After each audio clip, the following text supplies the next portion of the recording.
Pagkilos o paggawa ng isang bagay nang walang anumang pagkaantala. Aksyon. Isang napiling kaibigan o kamag-anak upang magbigay ng suporta at tumulong sa mga pangunahing tauhan sa araw ng kasal. Bridesmaid. Sa mga pangunahing tauhan sa araw ng kasal. Abroad. Wrong. Sige, our content for today is letter A, part 2, Tagalog. First, gawing maayos, malinis o organisado ang isang bagay o lugar at iwasto ang gawing tama ang anumang sira o problema. Ayusin. Correct.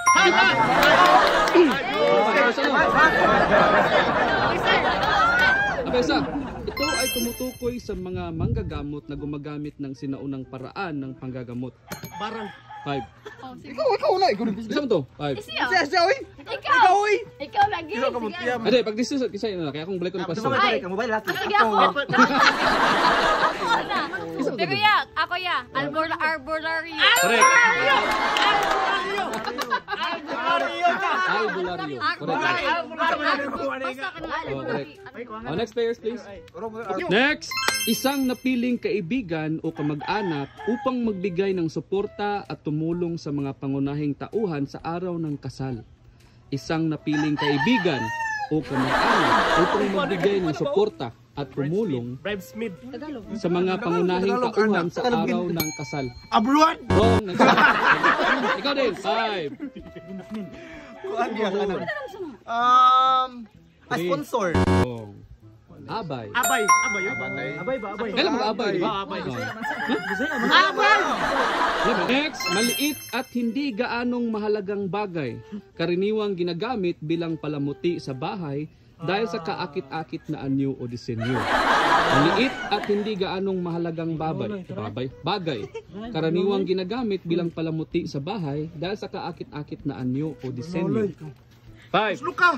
Burloloy. Lain nga term. 5. Ano niya ka ng 4. Alas. Try? Oh. Mamunta kayo, gibakot na naman ito kahapon. 2. Palamote. Abubot.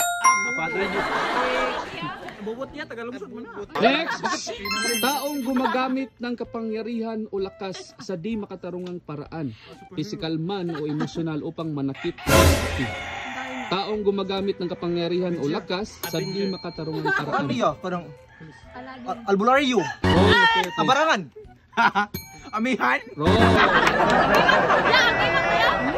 Abusado. Wala. Sila na yay. Next. Dapat sabi mo katong bagani. Di ato tong kadua mo. Hello mga ka-Islam, madunggay ta diri no. More than question. Next question, katawa ko rin. Isang tao na labis na nahuhumaling at nawawala ng kontrol sa paggamit ng ipinagbabawal na gamot. Adik! Correct. Adik sa'yo! Next! Isang tradisyonal na estilong pagluluto sa Pilipinas na gumagamit ng suka, tuyo... Adobo! Ito ay ang isang uri ng alpabetong Latino na ginagamit.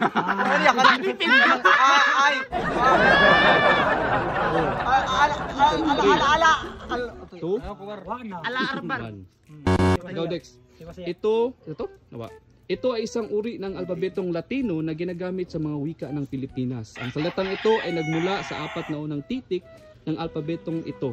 Nasang blank. Ito ay binubuo ng alphabet? Abakada. Next. Naubos na ninyo ang mga question.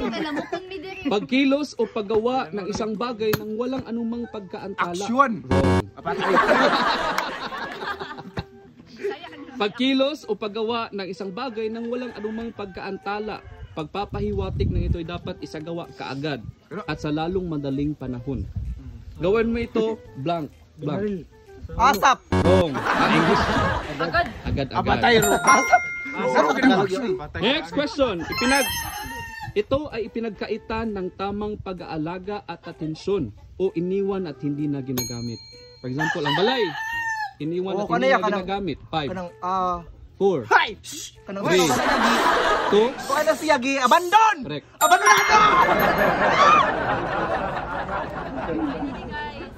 Next. How many hours? Isang hindi inaasahang problema o biglang komplikasyon na lumitaw at nakaantala sa maayos na pag-usad ng gawain. Isang hindi inaasahang problema o biglaang komplikasyon. Abarya! Abirya! Correct. Abarya. Next. Kasangkapan o aparatong ginagamit sa pag-alis ng takip, selyo o sa pagbukas ng mga lata at iba pa. Kasangkapan. Abridor! Correct. Sabi ko English ang abridor yan. Ay, Bisaya. Next. Kanina. Tabag mo ni Jay. Isang halaga ng pera o maliit na tulong pinansyal na kusang loob na ibinibigay upang suportahan ng isang tao, grupo o proyekto kasdalasan sa patay. Abuloy! Correct. Ako ba ni Next. Next! Pagtrato, pagkilos o paggamit ng kapangyarihan sa hindi makatarungan, nakakasakit o nakakapinsalang paraan sa kapwa.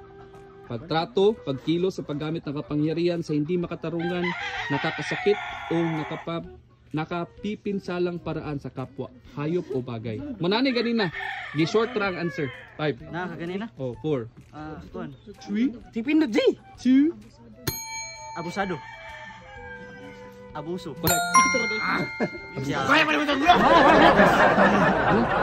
Ay, one ba? Sige, napatay. Ay, dapat opislit ha? Pinduta, daan. Sige, opislit daan. Ito, ang ibig sabihin nito ay tumulong o sumaklolo. Oh, ang ibig sabihin nito ay tumulong o sumaklolo. Siya ang tumulong sa akin o siya ang naging blank. Blank. Kaway? Okay. Ibig sabihin ay tumulong o sumaklolo. 5. 4. Alagad ng batas. Agapay. Correct. Agapay. Sa tudlo. Sige. Diyan tunta ko dito. Next. Ito ay ang matayog na hangarin o malinaw na pangarap na makamit ang kabutihan at tagumpay para sa sarili o kapwa sa hinaharap. Ambisyon? Wrong. Ambisyado. Ambisyado. Ako nil. O other terms, ambisyon, hangarin o pangarap. Letter A. Ambisyon. 5. Masabi man imo ang A. Ako ang Laom-laom gamay. 5. adhikain. Correct. Sura ba ano eh? Gusto na dikain. Dapat common na ito pag Correct. Kani, ito ay nangangahulugang nasa malapit at madaling maabot o magamit ng hindi nangangailangan ng paglayo o malaking pagsisikap. Nasa malapit o madaling maabot. Abot. Madaling maabot. 5. 2 words no? Abot. Abot. Abot. Abot kamay. Correct.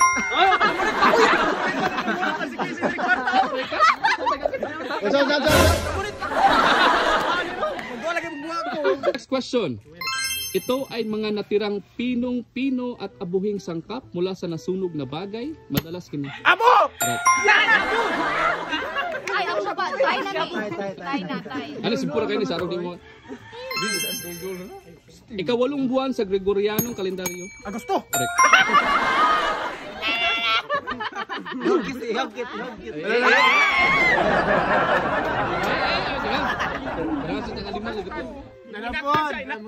Nagliho. Next, ito ay tumutukoy sa pag-uugali o kilos na may labis na pagnanais sa tagumpay o paggamit ng layunin na maaring magdulot ng hindi magandang epekto sa iba. Tumutukoy sa pag-uugali o kilos na may labis na pagnanais sa tagumpay. Kanang aggressive kayo ka ba? Nga makabot na nimo. So, sa may Tagalog, 5. 4. Agresibo? Correct. Narong ko ito. Scratch. Next. Isang organisasyon o establishmento na nagbibigay ng serbisyo para sa publiko o negosyo at kung minsan ay nagpapautang kapalit ng seguridad. Paano yan? 5. 4. Akap. Isang organisasyon o establishmento na nagbibigay ng serbisyo para sa publiko o negosyo. Asosasyon? Wrong. Ahensya. Patay hapit.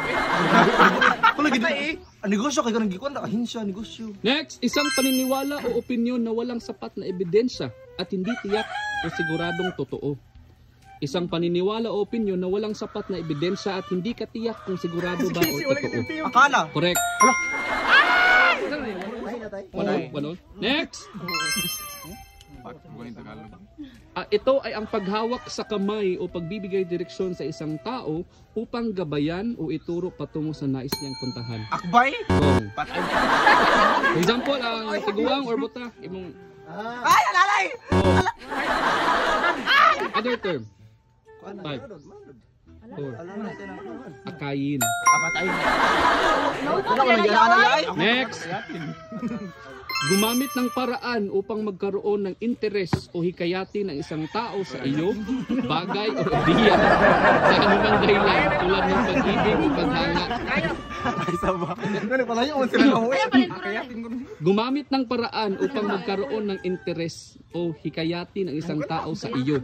Hikayatin ng tao sa iyo. Para ang isang tao ay magkaroon ng interes sa iyo. Tagalog ana oy. Sa imo? 5, Tagalog sa kanang agni ba ya agni? 4, 3. Akita!